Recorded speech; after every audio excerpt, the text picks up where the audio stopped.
हाँ जी बेटा, ਆਪਾਂ ਲਾਸਟ ਜਿਹੜਾ ਹੈਗਾ 7 ਚੈਪਟਰ ਖਤਮ, ਗ੍ਰਾਫ ਥਿਊਰੀ ਚੈਪਟਰ ਜਿਹੜਾ ਉਹ ਖਤਮ ਕੀਤਾ ਹੈ। ਇਹ ਅੱਜ ਦਾ ਜਿਹੜਾ 27 ਨਵੰਬਰ ਦਾ ਲੈਕਚਰ ਹੈਗਾ ਜਿਸ 'ਚ ਆਪਾਂ 8th ਚੈਪਟਰ ਟਰੀਜ਼ ਜਿਹੜਾ ਹੈਗਾ ਸਟਾਰਟ ਕਰਦੇ ਹੈਗੇ।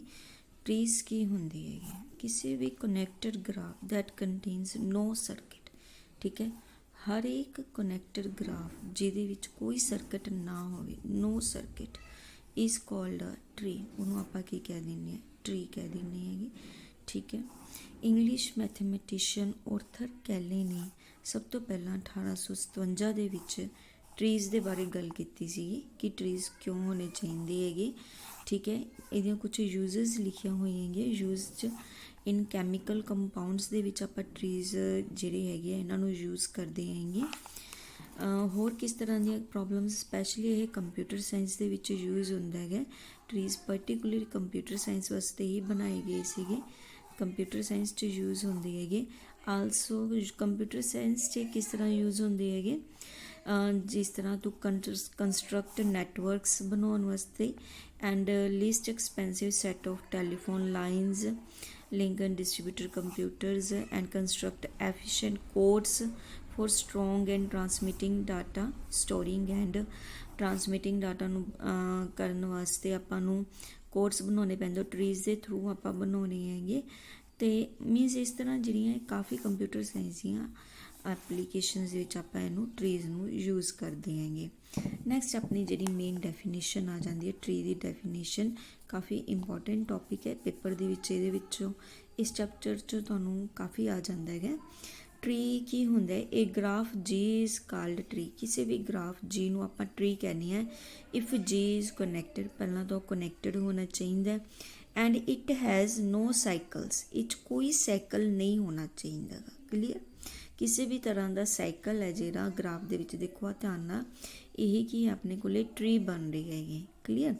ਤਾਂ ਇਹਨਾਂ ਦੇ ਵਿੱਚ ਜਿਹੜਾ ਹੈਗਾ ਸਾਈਕਲ ਨਹੀਂ ਬਣ ਰਿਹਾ ਹੈਗਾ ਗਾ, ਤਾਂ ਇਹਨੂੰ ਆਪਾਂ ਕੀ ਕਹਿ ਸਕਦੇ ਹੈਗੇ? ਟਰੀ ਕਹਿ ਸਕਦੇ ਹਾਂ, ਕਿਉਂਕਿ ਇਹਨਾਂ 'ਚ ਕਿਸੇ ਵੀ ਤਰ੍ਹਾਂ ਇੱਕੋ ਹੀ ਕੰਡੀਸ਼ਨ ਹੈ, ਦੋ ਕੰਡੀਸ਼ਨਸ ਹੈ। ਇੱਕ ਤਾਂ ਕਨੈਕਟਡ ਹੋਣਾ, ਡਿਸਕਨੈਕਟਡ ਗ੍ਰਾਫ ਨਹੀਂ ਹੋਣਾ ਚਾਹੀਦਾ। ਸੈਕਿੰਡ, ਕੋਈ ਸਾਈਕਲ ਨਹੀਂ ਹੋਣਾ ਚਾਹੀਦਾ, ਜਿਵੇਂ ਕਿ this is also tree, connected ਹੈ, ਆ ਵੀ ਟਰੀ ਹੈ, ਇਹ ਵੀ ਟਰੀ ਹੈ, but this is not the tree. ਇਹ ਟਰੀ ਨਹੀਂ ਹੈਗਾ। ਕਿਉਂ ਨਹੀਂ ਹੈਗਾ? ਦੇਖੋ ਇਹਦੇ ਵਿੱਚ ਕੀ ਆਪਣੇ ਕੋਲ BCD ਇੱਕ ਸਾਈਕਲ ਬਣ ਰਿਹਾ, BCDB ਹੈ ਨਾ। ਜਿੱਥੇ ਸਾਈਕਲ ਬਣ ਗਿਆ ਉੱਥੇ ਆਪਾਂ ਕੀ ਕਹਾਂਗੇ? This is not the tree. Clear ਬੇਟਾ? ਉੱਥੇ ਆਪਣੇ ਕੋਲੇ ਟਰੀ ਨਹੀਂ ਬਣਦਾ। This is also note a tree because ਇਹ 'ਚ ਪਹਿਲੀ ਕੰਡੀਸ਼ਨ ਨਹੀਂ ਸੈਟਿਸਫਾਈ, ਆਪਣੇ ਕੋਲੇ ਡਿਸਕਨੈਕਟਡ ਗ੍ਰਾਫ ਹੈ, ਕਨੈਕਟਡ ਗ੍ਰਾਫ ਨਹੀਂ, ਕਿਉਂਕਿ AB ਕੇ ਇੱਕ ਅਲੱਗ ਆਪਣੇ ਕੋਲੇ ਕੰਪੋਨੈਂਟ ਪਿਆ ਹੈਗਾ, AB ਡਿਫਰੈਂਟ ਕੰਪੋਨੈਂਟ ਹੈ, ਤਾਂ ਆਪਾਂ ਇਹਨੂੰ ਕੀ ਕਹਿ ਸਕਦੇ ਹੈਗੇ? Disconnected graph. Therefore it is not a tree. Clear? I think ਤੁਹਾਨੂੰ ਟਰੀ ਦਾ ਜਿਹੜਾ ਕੰਸੈਪਟ ਹੈ ਕਿ ਇੱਕ ਤਾਂ ਸਾਈਕਲਸ ਨਹੀਂ ਹੋਣੇ ਚਾਹੀਦੇ, ਇੱਕ ਇਸ ਤਰ੍ਹਾਂ ਡਿਸਕਨੈਕਟਡ ਨਹੀਂ ਹੋਣਾ ਚਾਹੀਦਾ graph, then that is not a tree. Clear? Next ਚੀਜ਼ਾਂ ਜਿਹੜੀਆਂ ਤੁਸੀਂ ਕੁਛ ਯਾਦ ਰੱਖਣੀਆਂ ਕਿ according to definition it must be a simple graph. ਠੀਕ ਹੈ, ਇਹ ਕੀ ਹੁੰਦਾ ਹੈਗਾ? ਟਰੀ ਇੱਕ ਸਿੰਪਲ ਗ੍ਰਾਫ ਹੁੰਦਾ ਹੈ which has neither self loop nor parallel edges. Clear? ਕਿਉਂਕਿ ਜਦੋਂ ਸੈਲਫ ਲੂਪ ਬਣ ਜਾਂਦਾ ਹੈਗਾ ਦੈਟ ਇਜ਼ ਆਲਸੋ ਆਪਣੇ ਕੋਲ ਕੀ ਹੈਗਾ? ਸਾਈਕਲ ਦੀ ਇੱਕ ਟਾਈਪ ਹੀ ਇਹ, ਜਦੋਂ ਸੈਲਫ ਲੂਪ ਬਣ ਜੇ, ਜਾਂ ਫਿਰ ਜਦੋਂ ਪੈਰਲਰ ਐਜਸ ਬਣਦੀ, ਆਪਾਂ ਦੋ ਪੁਆਇੰਟਸ ਤੋਂ ਇਸ ਤਰ੍ਹਾਂ ਪੈਰਲਰ ਐਜਸ ਬਣਾਉਂਦੇ, ਇਹ ਵੀ ਦੇਖੋ ਸਾਈਕਲ ਬਣ ਗਿਆ ਆਪਣੇ ਕੋਲੇ। ਜਿੱਥੇ ਸਾਈਕਲ ਬਣਦਾ, ਦੇਖੋ ਸਾਈਕਲ ਦੀ ਡੈਫੀਨੇਸ਼ਨ ਤੁਹਾਨੂੰ ਕਲੀਅਰ ਹੈ, ਜਿਹਦਾ ਸਟਾਰਟਿੰਗ ਅਤੇ ਐਂਡਿੰਗ ਪੁਆਇੰਟ ਜਿੱਥੇ ਆਪਣੇ ਕੋਲੇ ਸੇਮ ਬਣ ਜੇ। ਠੀਕ ਹੈ, ਸਟਾਰਟਿੰਗ ਅਤੇ ਐਂਡਿੰਗ ਪੁਆਇੰਟ ਸੇਮ ਬਣ ਜੇ, ਉਹਨੂੰ ਆਪਾਂ ਸਾਈਕਲ ਕਹਿੰਦੇ ਹਾਂ। ਤਾਂ ਕੋਈ ਵੀ ਡਾਇਗਰਾਮ, ਚਾਹੇ ਉਹ ਲੂਪ ਹੈ, ਚਾਹੇ ਪੈਰਲਰ ਐਜਸ ਹੈ, ਚਾਹੇ ਇਸ ਤਰ੍ਹਾਂ ਟ੍ਰਾਇੰਗਲ ਬਣ ਰਹੀ ਹੈ, ਜਿੱਥੇ ਸਟਾਰਟਿੰਗ ਅਤੇ ਐਂਡਿੰਗ ਪੁਆਇੰਟ ਸੇਮ ਹੈ, ਉਹ ਆਪਣੇ ਕੋਲੇ ਸਾਈਕਲ ਹੈ। ਅਤੇ ਟਰੀ ਦੇ ਵਿੱਚ ਅਜਿਹਾ ਕੋਈ ਸਾਈਕਲ ਨਹੀਂ ਹੋਣਾ ਚਾਹੀਦਾ। ਜੇ ਨਹੀਂ cycle, that is the tree. Clear? Second ਆਪਾਂ ਜਿਹੜਾ ਹੈਗੇ tree is said to be directed. ਕਿਸੇ ਵੀ ਟਰੀ ਨੂੰ ਆਪਾਂ ਡਾਇਰੈਕਟਡ ਗ੍ਰਾਫ ਕਦੋਂ ਕਹਾਂਗੇ? ਜਦੋਂ ਉਹਦੇ ਵਿੱਚ ਡਾਇਰੈਕਸ਼ਨ ਦਿੱਤੀ ਹੋਊਗੀ। ਤੁਹਾਨੂੰ ਪਤਾ ਐਰੋਜ਼ ਦਿੱਤੇ ਹੁੰਦੇ ਹੈਗੇ ਡਾਇਰੈਕਸ਼ਨ ਵਾਸਤੇ। ਜੇ ਡਾਇਰੈਕਸ਼ਨ ਦਿੱਤੀ ਹੋਈ ਹੈ ਤਾਂ ਆਪਾਂ ਉਹਨੂੰ ਕੀ ਕਹਾਂਗੇ? ਡਾਇਰੈਕਟਡ ਗ੍ਰਾਫ ਕਹਾਂਗੇ।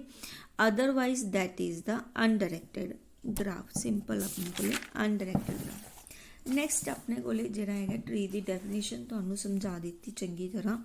ਨੈਕਸਟ ਟਰਮੀਨੋਲੋਜੀ ਯੂਜ਼ਡ ਇਨ ਟਰੀ ਮੀਨਸ ਕੁਛ ਜਿਹੜੀਆਂ ਟਰਮਸ ਹੈ, ਠੀਕ ਹੈ, ਇਸ ਤਰ੍ਹਾਂ ਜਿਨ੍ਹਾਂ ਨੂੰ ਆਪਾਂ ਟਰੀ ਦੇ ਵਿੱਚ ਹੀ ਸਪੈਸ਼ਲੀ ਯੂਜ਼ ਕੀਤਾ ਜਾਂਦਾ। ਇਹਨਾਂ ਵਰਡਸ ਨੂੰ ਆਪਾਂ ਉਹਨਾਂ ਦੇ ਬਾਰੇ ਡਿਸਕਸ ਕਰਾਂਗੇ। ਇਹਨਾਂ ਦੀ ਨੌਲੇਜ ਹੋਣਾ ਬਹੁਤ ਜ਼ਰੂਰੀ ਹੈ। ਇਹ ਸਾਰੀਆਂ ਡੈਫੀਨੇਸ਼ਨਸ ਬੇਟਾ ਜਿੰਨੀਆਂ ਹੁਣ ਤੁਹਾਨੂੰ ਕਰਵਾਉਂਗੀ ਆ 2 ਪੇਜ ਡੈਫੀਨੇਸ਼ਨਸ ਦੇ, ਇਹਨਾਂ ਨੂੰ ਤੁਸੀਂ ਯਾਦ ਕਰਨਾ। ਪੇਪਰ 'ਚ ਕੋਈ ਵੀ ਡੈਫੀਨੇਸ਼ਨ ਤੁਹਾਨੂੰ ਪੁੱਛ ਸਕਦੇ ਆ, ਪੇਪਰ ਦੇ ਪੁਆਇੰਟ ਆਫ ਵਿਊ ਨਾਲ ਵੀ ਯਾਦ ਕਰਨਾ। ਸੈਕਿੰਡਲੀ ਤੁਹਾਨੂੰ ਇਹਨਾਂ ਦੀ ਜ਼ਰੂਰਤ ਪੈ ਸਕਦੀ ਹੈ ਗਾ ਅੱਗੇ ਸਮਸ ਸੋਲਵ ਕਰਾਂਗੇ ਜਾਂ ਕਿਸੇ ਵੀ ਦੂਸਰੇ ਸਬਜੈਕਟ ਦੇ ਵਿੱਚ, ਸਪੈਸ਼ਲੀ ਕੰਪਿਊਟਰ ਸਾਇੰਸ ਦੇ ਬੱਚਿਆਂ ਵਾਸਤੇ, ਠੀਕ ਹੈ, ਉਹਨਾਂ ਨੂੰ ਦੂਸਰੇ ਸਬਜੈਕਟ ਦੇ ਵਿੱਚ ਸਬਜੈਕਟਸ 'ਚ ਵੀ ਇਹਨਾਂ ਟਰਮਸ ਦੇ ਬਾਰੇ ਨੌਲੇਜ ਹੋਣਾ ਜ਼ਰੂਰੀ ਹੈਗਾ। ਫਿਰ ਹੀ ਤੁਸੀਂ ਇਹ ਕਰ ਸਕਦੇ ਹੋ ਜਦੋਂ ਵੀ ਤੁਸੀਂ ਟਰੀ ਵਾਲਾ ਕੰਸੈਪਟ ਕਰੋਗੇ। ਤਾਂ ਸਭ ਤੋਂ ਪਹਿਲਾਂ ਮੈਂ ਤੁਹਾਨੂੰ ਦੱਸਾਂਗੀ ਨੋਡ ਔਰ ਵਰਟੈਕਸ, ਠੀਕ ਹੈ। ਸਭ ਤੋਂ ਪਹਿਲੀ ਡੈਫੀਨੇਸ਼ਨ ਆ ਜਾਂਦੀ ਆਪਣੇ ਕੋਲੇ ਵਰਟੈਕਸ। ਤੁਹਾਨੂੰ ਪਤਾ ਹੀ ਹੈ ਕਿ ਜਿਹੜੇ ਵੀ ਆਪਣੇ ABCD EF ਹੁੰਦੇ ਇਹਨਾਂ ਨੂੰ ਆਪਾਂ ਵਰਟੈਕਸ ਕਹਿ ਦਿੰਦੇ ਹਾਂ, ਪਰ ਟਰੀਜ਼ ਦੇ ਵਿੱਚ ਆਪਾਂ ਇਹਨਾਂ ਨੂੰ ਨੋਡ ਜਿਹੜਾ ਹੈਗਾ ਨੋਡ ਵਰਡ ਦੇ ਨਾਲ ਯੂਜ਼ ਕਰਦੇ ਹੈਗੇ। Node is a Ki component of tree which stores information. ਜੇ ਆਪਾਂ ਕੰਪਿਊਟਰ ਦੇ ਪੁਆਇੰਟ ਆਫ ਵਿਊ ਨਾਲ ਗੱਲ ਕਰੀਏ ਤਾਂ ਕੀ ਹੈ, ਨੋਡ ਇੱਕ ਕੀ ਕੰਪੋਨੈਂਟ ਹੈ, ਇੰਪੋਰਟੈਂਟ ਕੰਪੋਨੈਂਟ ਆਫ ਟਰੀ, ਜਿਹੜਾ ਕਿ ਇਨਫੋਰਮੇਸ਼ਨ ਨੂੰ ਸਟੋਰ ਕਰਦਾ ਹੈ and can have 1 or more links for connecting to other nodes. ਤੇ ਦੂਸਰੇ ਨੋਡਸ ਦੇ ਨਾਲ ਦੇਖੋ ਜਿਵੇਂ ਕਿਹਾ ਹੈ ਨੋਡਸ ਹੈ, ਦੂਸਰੇ ਨੋਡਸ ਦੇ ਨਾਲ ਕਨੈਕਟ ਕਰਨ ਵਾਸਤੇ 1 2 ਜਾਂ 4 ਜਿੰਨੇ ਮਰਜ਼ੀ ਲਿੰਕ ਜਿਹੜਾ ਇਹ ਬਣਾ ਸਕਦਾ ਹੈ। 1 or more links for connecting to other nodes. Clear ਬੇਟਾ? ਆਈ ਥਿੰਕ ਤੁਹਾਨੂੰ ਸਮਝ ਆ ਗਈ ਹੋਏਗੀ। ਨੋਡ ਕਿਹਨੂੰ ਕਹਿੰਦੇ, ਜਿਹੜੇ ਆਪਣੇ ਆਹ ਵਰਟੈਕਸ ਹੁੰਦੇ ਇਹਨਾਂ ਨੂੰ ਆਪਾਂ ਕੀ ਕਹਿ ਦਿੰਦੇ ਹਾਂ, ਨੋਡ ਕਹਿ ਦਿੰਦੇ ਹੈਗੇ। ਕੀ ਕੰਪੋਨੈਂਟ ਹੈ ਇਹ? ਇਹ ਕਾਫੀ ਇੰਪੋਰਟੈਂਟ ਜਿਹੜੀ ਇਨਫੋਰਮੇਸ਼ਨ ਹੈ ਉਹਨੂੰ ਸਟੋਰ ਕਰਦਾ ਹੈਗਾ ਤੇ ਦੂਸਰੇ ਨੋਡਸ ਦੇ ਨਾਲ ਲਿੰਕ ਬਣਾਉਣ ਵਾਸਤੇ ਇਹ ਕਨੈਕਟ ਹੋ ਜਾਂਦਾ ਹੈਗਾ। Clear? Next is the edge or link, ਠੀਕ ਹੈ। ਲਿੰਕ ਦਾ ਦੇਖੋ ਹੁਣ ਮਤਲਬ ਆ ਜਾਏਗਾ ਨਾ ਐਜ ਦੇ ਥਰੂ ਇਹ ਦੂਸਰੇ ਨੋਡਸ ਦੇ ਨਾਲ ਕੇ ਲਿੰਕ ਬਣਾਉਂਦਾ ਹੈਗਾ। ਸੋ ਜਿਹੜੀਆਂ ਆਹ ਐਜਸ ਹੈ ਇਹਨਾਂ ਨੂੰ ਆਪਾਂ ਕੀ ਕਹਿ ਦਿੰਦੇ ਹਾਂ, ਲਿੰਕ ਕਹਿ ਦਿੰਦੇ। ਦੇਖੋ ਬੇਟੇ ਆਪਾਂ ਨੂੰ ਕਿ ਇੱਕ ਡਾਇਰੈਕਟਡ ਗ੍ਰਾਫ ਦਿੱਤਾ, ਦੇਖੋ ਐਰੋਜ਼ ਦਿੱਤੇ ਹੋਏ ਨਾ, ਤਾਂ it means this is a directed graph. ਤਾਂ ਐਜ ਜਾਂ ਲਿੰਕ ਕੀ ਹੁੰਦੇ, ਇਹ ਡਾਇਰੈਕਟਡ ਲਾਈਨ। ਦੇਖੋ क्या ਦਿੱਤਾ ਨਾ, directed line from one node to other node is called the edge or link. ਹੋਰ ਇਹਨੂੰ ਕੀ ਕਿਹਾ ਜਾਂਦਾ, arc or branch of tree, ਕਿਉਂਕਿ ਟਰੀ ਦੀਆਂ ਕੀ ਹੁੰਦੀਆਂ ਬ੍ਰਾਂਚਸ ਹੁੰਦੀਆਂ। ਜੇ ਤੁਸੀਂ ਇਹਨੂੰ ਇਮੇਜਿਨ ਕਰੋ ਦਿਸ ਇਜ਼ ਦਾ ਟਰੀ, ਤਾਂ ਇਹ ਇਹਦੀਆਂ ਕੀ ਬਣਨਗੀਆਂ ਆਪਣੇ ਕੋਲੇ, ਬ੍ਰਾਂਚਿਸ ਬਣਨਗੀਆਂ। ਤਾਂ ਐਜ ਜਾਂ ਲਿੰਕ ਜਿਹੜਾ ਹੁੰਦਾ ਇਹਨੂੰ ਆਪਾਂ ਬ੍ਰਾਂਚ ਆਫ ਟਰੀ ਵੀ ਕਹਿ ਦਿੰਦੇ ਹਾਂ, ਐਜ ਵੀ ਕਹਿ ਦਿੰਦੇ ਹਾਂ, ਲਿੰਕ ਵੀ ਕਹਿ ਦਿੰਦੇ ਹਾਂ, ਆਰਕ ਵੀ ਕਿਹਾ ਜਾਂਦਾ ਹੈਗਾ। ਜਿਵੇਂ ਕਿ ਅਬਵ ਫਿਗਰ ਦੇ ਵਿੱਚ AB ਹੋ ਗਈ, AC ਹੋ ਗਈ, CF ਹੋ ਗਈ, BE BD, ਇਹ ਸਾਰੀਆਂ ਕੀ ਹੈ ਆਪਣੇ ਕੋਲੇ ਬ੍ਰਾਂਚਿਸ ਹੈ ਜਾਂ ਐਜ ਲਿੰਕ ਕੁਛ ਵੀ ਕਹਿ ਸਕਦੇ ਹੋਗੇ। ਕਲੀਅਰ? ਤਾਂ ਇਹ directed line from one node to other node, ਇੱਕ ਨੋਡ ਤੋਂ ਜਿਹੜੀ ਦੂਜੀ ਨੋਡ ਤੱਕ ਜਾਂਦੀ ਹੈ ਜਾਂ ਵਰਟੈਕਸ ਤੱਕ ਜਾਂਦੀ ਹੈ ਉਹਨੂੰ ਆਪਾਂ ਐਜ ਜਾਂ ਲਿੰਕ ਕਹਿ ਦਿੰਦੇ ਹਾਂ। ਨੈਕਸਟ ਇਜ਼ ਅ ਰੂਟ, ਕਿਉਂਕਿ ਟਰੀ ਹੈ, ਟਰੀ ਦੀ ਕੋਈ ਨਾ ਕੋਈ ਰੂਟ ਵੀ ਤਾਂ ਹੋਏਗੀ ਹੈ ਨਾ। ਤਾਂ ਰੂਟ ਆਪਾਂ ਕਿਹੜੇ ਵਰਟੈਕਸ ਨੂੰ ਰੂਟ ਕਹਿੰਦੇ ਆ, ਦਾ ਵਰਟੈਕਸ ਹੈਵਿੰਗ ਇਨ ਡਿਗਰੀ 0। ਇੱਕ ਅਜਿਹਾ ਵਰਟੈਕਸ ਲੱਭਣਾ ਹੈ ਜਿਹਦੀ ਇਨ ਡਿਗਰੀ ਦਾ ਪਤਾ ਨਾ ਤੁਹਾਨੂੰ, ਆਪਾਂ ਪਿੱਛੇ ਡੈਫੀਨੇਸ਼ਨ ਕਰਕੇ ਆਏ ਹਾਂ ਗ੍ਰਾਫ ਥਿਊਰੀ ਦੇ ਵਿੱਚ।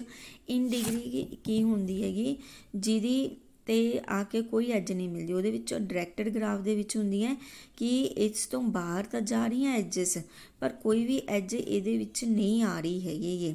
ਤਾਂ ਇਹਦੀ ਇਨ ਡਿਗਰੀ, ਠੀਕ ਹੈ, ਇਹ ਤਾਂ ਆਊਟ ਡਿਗਰੀ ਹੋ ਗਈ, ਇਸ ਤੋਂ ਨਿਕਲ ਰਹੀ ਹੈਗੀ ਐਜਸ, ਪਰ ਕੋਈ ਵੀ ਆ ਨਹੀਂ ਰਹੀ।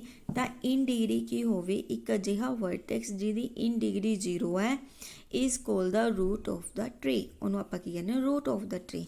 ਕਲੀਅਰ? ਆ ਵੇਖੋ ਹੁਣ ਇਹਦੇ ਵਿੱਚ ਇਹ ਇੱਕ ਅਜਿਹਾ ਵਰਟੈਕਸ ਹੈ ਜਿਸ 'ਚੋਂ ਐਜਸ ਬਾਹਰ ਤਾਂ ਨਿਕਲਣੀਆਂ ਪਰ ਕੋਈ ਵੀ ਐਜ ਇਹਦੇ ਅੰਦਰ ਨਹੀਂ ਆ ਰਹੀ ਹੈਗੀ। Then that is called the root of the tree. Clear? I think clear ਹੋਏਗੀ ਡੈਫੀਨੇਸ਼ਨ। ਇੱਕ ਅਜਿਹਾ ਵਰਟੈਕਸ ਜਾਂ ਨੋਡ ਜਿਹਦਾ ਇਨ ਡਿਗਰੀ ਕੀ ਹੈ, ਜਿਸ 'ਚ ਕੋਈ ਐਜ ਨਹੀਂ ਆ ਕੇ ਮਿਲ ਰਹੀ ਜਾਂ ਜਿਹਦਾ ਆਪਾਂ ਕਹਿ ਦਈਏ ਕਿ ਇਨ ਡਿਗਰੀ 0 ਹੈ, that is called the root. That vertex is called the root. Next is the path. Path ਕੀ ਹੁੰਦਾ ਹੈ? A path is a sequence of nodes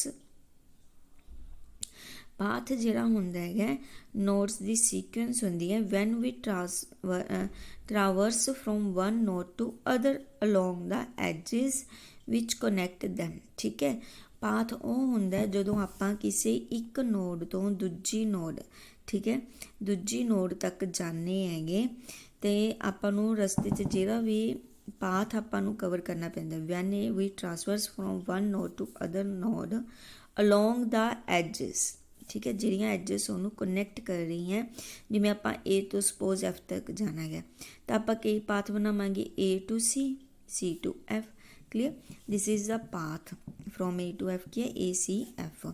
ਇਹਨੂੰ ਆਪਾਂ ਕੀ ਕਹਿੰਦੇ ਨੇ ਪਾਥ ਮੀਨਸ ਜਿਹੜੇ ਆਪਾਂ ਨੋਡਸ ਇੱਕ ਨੋਡ ਤੋਂ ਦੂਜੀ ਨੋਡ 'ਤੇ ਜਾਣ ਵਾਸਤੇ ਜਿਹੜੀਆਂ ਐਜਿਸ ਕਵਰ ਕਰਾਂਗੇ ਉਹ ਆਪਣੇ ਕੋਲੇ ਪਾਥ ਬਣ ਜਾਣਗੀਆਂ। Next is the level. Level ਕੀ ਹੁੰਦਾ ਹੈ? Level of node is an integer value that measures the distance of a node. Level ਕੀ ਹੈਗਾ ਕਿਸੇ ਵੀ ਨੋਡ ਦਾ? ਇਜ਼ ਐਨ ਇੰਟੀਜਰ, ਇੱਕ ਅਜਿਹਾ integer value that measures the distance of a node from the root. Clear, ਜਿਹੜਾ ਕਿ level ਕੀ ਹੈਗਾ ਇੱਕ ਅਜਿਹਾ ਡਿਸਟੈਂਸ, ਅਜਿਹੀ ਵੈਲਿਊ ਇੰਟੀਜਰ ਵੈਲਿਊ ਜਿਹੜੀ ਕਿ ਨੋਡ ਦੀ ਰੂਟ ਤੋਂ ਡਿਸਟੈਂਸ ਫਾਈਂਡ ਆਊਟ ਕਰਦੀ ਹੈ। ਨੋਡ ਦਾ ਰੂਟ ਤੋਂ ਡਿਸਟੈਂਸ ਫਾਈਂਡ ਆਊਟ ਕਰਦੀ ਹੈਗੀ, ਉਸ ਇੰਟੀਜਰ ਨੂੰ ਆਪਾਂ ਕੀ ਕਹਿ ਦਿੰਦੇ ਹੈਗੇ? ਲੈਵਲ ਕਹਿ ਦਿੰਦੇ ਹਾਂ। ਸਭ ਤੋਂ ਪਹਿਲਾਂ ਜਿਵੇਂ ਕਿ ਆਪਾਂ ਦੇਖੀਏ ਰੂਟ ਹੈ ਆਪਣੇ ਕੋਲ, ਠੀਕ ਹੈ, ਇਹ ਤੁਹਾਨੂੰ ਦੱਸਿਆ ਸੀਗਾ ਰੂਟ ਹੈ, ਤਾਂ ਲੈਵਲ ਆਫ A ਜਾਂ ਲੈਵਲ ਆਫ ਰੂਟ ਕੀ ਹੋਏਗਾ? ਕਿਉਂਕਿ ਰੂਟ ਤੋਂ ਹੀ ਤਾਂ ਆਪਾਂ ਨੇ ਡਿਸਟੈਂਸ ਪਤਾ ਕਰਨਾ ਨੋਡ ਦਾ। ਹੁਣ ਰੂਟ ਤੋਂ ਡਿਸਟੈਂਸ ਕੀ ਹੋਏਗਾ ਆਪਣੇ ਕੋਲੇ? ਫਿਰ 0 ਹੋਏਗਾ। ਕਲੀਅਰ, ਰੂਟ ਤੋਂ ਡਿਸਟੈਂਸ ਕੀ ਬਣ ਜਾਏਗਾ? 0 ਬਣ ਜਾਏਗਾ। ਉਸ ਤੋਂ ਬਾਅਦ childs of root are at level 1। ਦੇਖੋ ਆਹ ਰੂਟ ਹੈ ਤਾਂ B ਤੇ C ਆਪਣੇ ਕੋਲੇ ਕੀ ਬਣ ਜਾਂਦੇ ਹੈਗੇ? ਇਸ ਰੂਟ ਦੇ ਚਾਈਲਡ ਬਣ ਜਾਂਦੇ ਹੈਗੇ। ਤਾਂ ਹੁਣ ਦੇਖੋ ਕਿੰਨੀਆਂ ਐਜਿਸ ਕਵਰ ਕਰ ਰਹੀ ਹੈਗੀਆਂ B ਜਿਹੜਾ ਹੈਗਾ ਉਹ A ਰੂਟ ਤੋਂ ਕਿੰਨੀ ਐਜ ਕਵਰ ਕਰ ਰਿਹਾ? 1। C ਵੀ ਸਿਮਿਲਰਲੀ 1। ਤਾਂ B ਤੇ C ਦੋਨੋਂ ਹੀ ਜਿਹੜੇ ਹੈਗੇ ਉਹ ਕਿਸ ਲੈਵਲ? ਦੇਖੋ A ਦਾ ਲੈਵਲ ਆਪਾਂ ਦੱਸ ਦਿੱਤਾ 0, ਕਿਉਂਕਿ ਆਪਾਂ ਨੇ ਜਿਹੜਾ ਡਿਸਟੈਂਸ ਹੈ ਉਹ ਰੂਟ ਤੋਂ ਮੈਜ਼ਰ ਕਰਨਾ ਹੈਗਾ ਵਰਸਿਸ ਦਾ, ਤਾਂ A ਦਾ A ਨਾਲ ਡਿਸਟੈਂਸ ਤਾਂ 0 ਹੋ ਜਾਏਗਾ, B ਦਾ A ਨਾਲ ਡਿਸਟੈਂਸ ਕਿੰਨਾ ਹੋ ਜਾਏਗਾ? 1, C ਦਾ ਵੀ 1, ਤਾਂ B ਤੇ C ਦਾ ਲੈਵਲ ਕੀ ਹੈ? 1 ਹੈ। ਇਸੇ ਤਰ੍ਹਾਂ ਜਿਵੇਂ ਆਪਾਂ ਜੇ D ਦਾ ਲੈਵਲ ਦੇਖਣਾ ਹੋਵੇ ਤਾਂ ਰੂਟ ਤੋਂ ਆਪਾਂ ਦੇਖਾਂਗੇ ਕਿੰਨੀ ਐਜਿਸ ਕਵਰ ਕਰ ਰਿਹਾ? 2। ਤਾਂ D ਦਾ ਆਪਣੇ ਕੋਲੇ ਦੇਖੋ D ਦਾ ਜਿਹੜਾ ਲੈਵਲ ਹੈਗਾ ਉਹ ਆਪਣੇ ਕੋਲੇ ਕੀ ਬਣ ਜਾਏਗਾ? 2 ਬਣ ਜਾਏਗਾ। ਇਸ ਤਰ੍ਹਾਂ ਜਿਹੜਾ ਹੈਗਾ E ਦਾ ਵੀ ਲੈਵਲ 2 ਹੋ ਜਾਏਗਾ, F ਦਾ ਵੀ 2 ਹੋ ਜਾਏਗਾ। ਕਿ ਲੈਵਲ ਕੀ ਹੈਗਾ? Distance from the root of a node from the root, that is the level of the root that vertex। clear, next is the height। height ਕੀ ਹੁੰਦਾ ਹੈ? height of node is the length of, ਦੇਖੋ level ਹੋ ਗਿਆ, height ਹੋ ਗਿਆ, ਚੰਗੀ ਤਰ੍ਹਾਂ ਸਮਝ ਲਓ ਇਹਨਾਂ 'ਚ ਫਰਕ ਕੀ ਹੈਗਾ। height of node is the length of longest path from node to a leaf।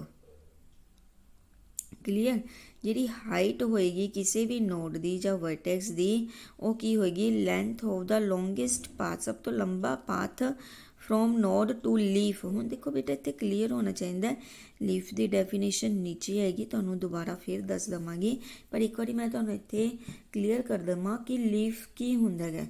ਕਿ ਇਹਨਾਂ ਨੇ ਗੱਲ ਇੱਥੇ ਲੀਫ ਦੀ ਕਰ ਦਿੱਤੀ ਕਿ ਨੋਡ ਦਾ ਲੀਫ ਤੋਂ ਜਿੰਨਾ ਡਿਸਟੈਂਸ ਹੋਏਗਾ ਦੈਟ ਇਜ਼ ਦਾ ਹਾਈਟ, ਉਹਨੂੰ ਆਪਾਂ ਹਾਈਟ ਕਹਿੰਦੇ ਹਾਂ।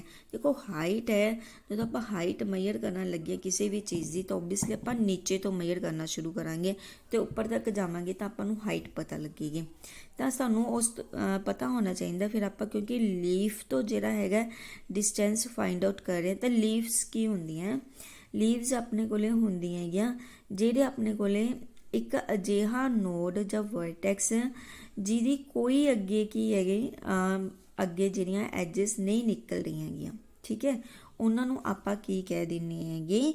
ਲੀਵਸ ਕਹਿ ਦਿੰਦੇ। ਜਿਵੇਂ ਕਿ ਨੀਚੇ ਲਿਖੀ ਹੋਈ ਹੈ ਡੈਫੀਨੇਸ਼ਨ, ਏ ਨੋਡ ਹੈਵਿੰਗ ਨੋ ਆਫਸਪ੍ਰਿੰਗ। ਠੀਕ ਹੈ, ਆਫਸਪ੍ਰਿੰਗ ਜਾਂ ਆਪਾਂ ਕਹੀਏ ਜਿਨ੍ਹਾਂ ਦੀ ਆਊਟ ਡਿਗਰੀ ਜਿਹੜੀ ਹੈਗੀ 0 ਹੁੰਦੀ ਹੈ, ਅਜਿਹੇ ਵਰਟੈਕਸ ਜਿਨ੍ਹਾਂ ਦੀ ਆਊਟ ਡਿਗਰੀ ਆਪਣੇ ਕੋਲੇ ਕੀ ਹੋਵੇ? 0 ਹੋਵੇ।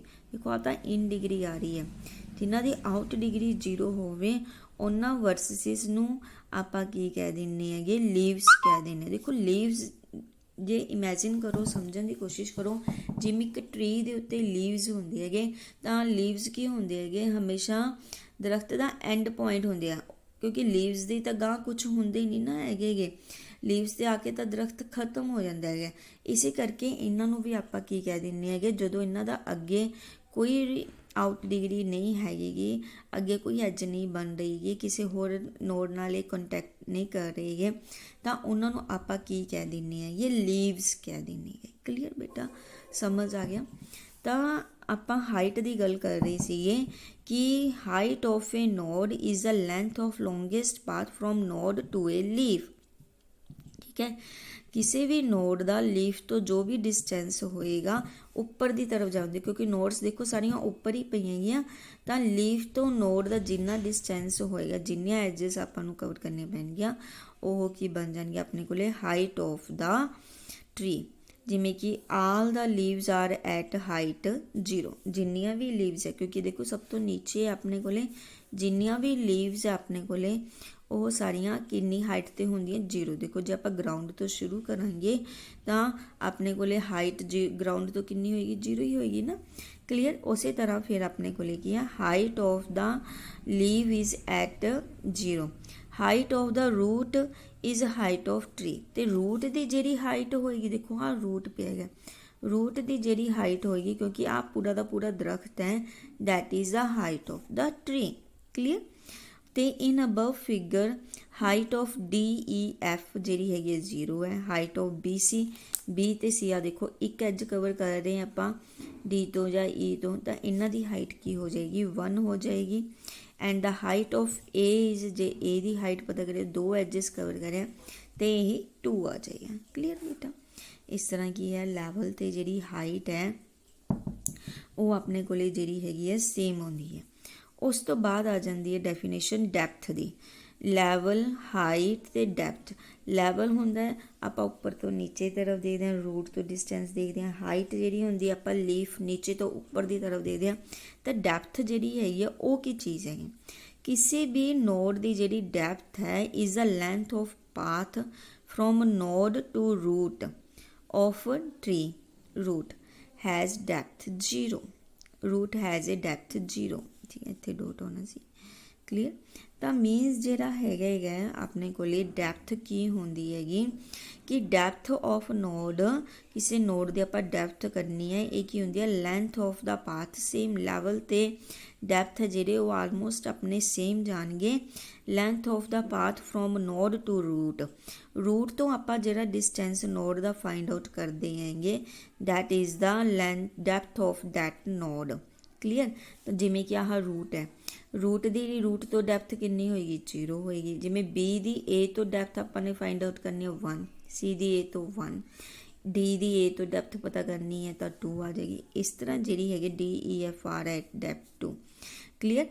ਲੈਵਲ ਤੇ ਜਿਹੜੀ ਡੈਪਥ ਹੈ ਇਹ ਹਮੇਸ਼ਾ ਆਪਾਂ ਉੱਪਰ ਤੋਂ ਸ਼ੁਰੂ ਕਰਨੇ ਹੈਗੇ। ਸੇਮ ਸੇਮ ਆਲਮੋਸਟ ਸੇਮ ਇਹ ਚੀਜ਼ ਹੈਗੀ, ਨਾਮ ਦਾ ਹੀ ਫਰਕ ਹੈਗਾ। ਡੈਪਥ ਰੂਟ ਤੋਂ ਡਿਸਟੈਂਸ ਫਾਈਂਡ ਆਊਟ ਕਰਨਾ ਹੈਗਾ, ਅਤੇ ਜਿਹੜਾ ਹਾਈਟ ਹੈ ਉਹ ਆਪਾਂ ਨੇ ਲੀਵਸ ਤੋਂ ਡਿਸਟੈਂਸ ਫਾਈਂਡ ਆਊਟ ਕਰਨਾ। ਕਲੀਅਰ। ਥੈਂਕ ਯੂ ਬੇਟਾ। ਤੁਸੀਂ ਜਿਹੜਾ ਆਹ ਚੰਗੀ ਤਰ੍ਹਾਂ ਸਮਝਣ ਦੀ ਕੋਸ਼ਿਸ਼ ਕਰਨੀ ਹੈ, ਇਹਨਾਂ ਨੂੰ ਯਾਦ ਕਰ ਲੈਣਾ। ਨੈਕਸਟ ਅਗਲੀਆਂ ਜਿਹੜੀਆਂ ਡੈਫੀਨੇਸ਼ਨ ਨੇ ਨੈਕਸਟ ਲੈਕਚਰ 'ਚ ਕਰਾਂਗੇ। Thank you.